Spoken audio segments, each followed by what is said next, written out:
Okay, hello and welcome everyone. I'm going to talk about going async with Shiny. And in case you're wondering what async stands for, it's for asynchronous programming rather than some random disease. So just really quickly about me. I work as a consultant at a company called United Consult, where I work mostly on business intelligence related problems as well as big data problems. And I'm also working as a freelancer where I create Shiny apps and I teach some students as well. And also I was the one who helped Gergő managing the contents of the 2018 eRum website. So if there's anything wrong about that, it's probably my fault. Okay, so the first question is, why bother with this async stuff? As you may have heard, R is a single-threaded language, which means that different tasks block each other, so there can be only one thing that is running at a single point of time. And it doesn't really cause any problems with small tasks, but if we have some long-running functions, such as reading a CSV file, or waiting for an API call, or training a model, then it can be troublesome. So I borrowed this picture from Joe Chang's talk. Basically, this is how a user's Shiny browsing experience looks like. He or she loads the page, then there's this blank space where you browse the page with your eyes, and then you run some long-running function which really fucks up everything. So in the second part, the async part, what you actually do is create a new thread where you run this async function.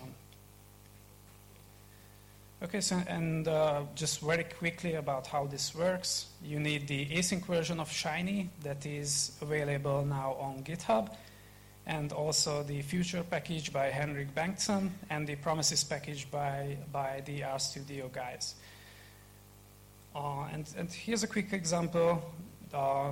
Read that CSV and then some dplyr stuff, which is synchronous. And the way you create an asynchronous call from this is that you wrap your long-running function in a future call, and then you swap the normal pipe for a promise pipe. Okay, and let's do some quick demo if I can.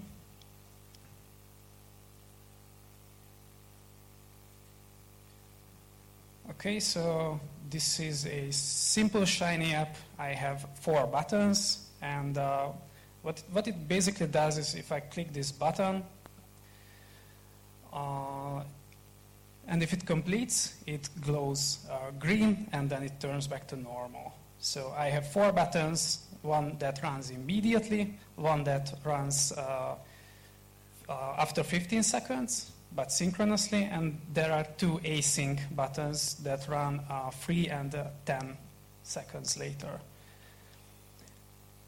So what will happen if I run a 15-second synchronous call and then I try to do some other stuff with the other users? So let's do this. I click the button, then I try to load the page. I try to create a single 0-second call, and nothing is really running because of the blocking behavior of synchronous calls. And now that the first one finished, the others started and finished as well. So this is one of the blocking behaviors, and there is another actually, but I don't really have time, so I'm just going to go ahead and run the 10-second async,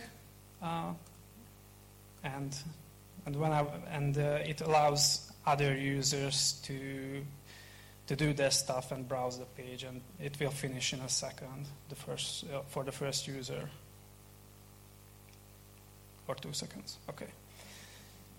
So this is one of the use cases, and the other would be that this blocking behavior persists for the same user as well, but this promises package and the async thing in Shiny doesn't really cover that. So even if I click the 10-second asynchronous button and then immediately click the 0-second synchronous button, then it won't work.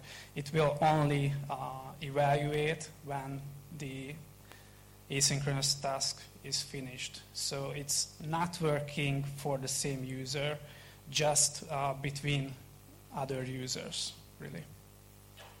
Okay, I think I'm out of time, so thank you very much.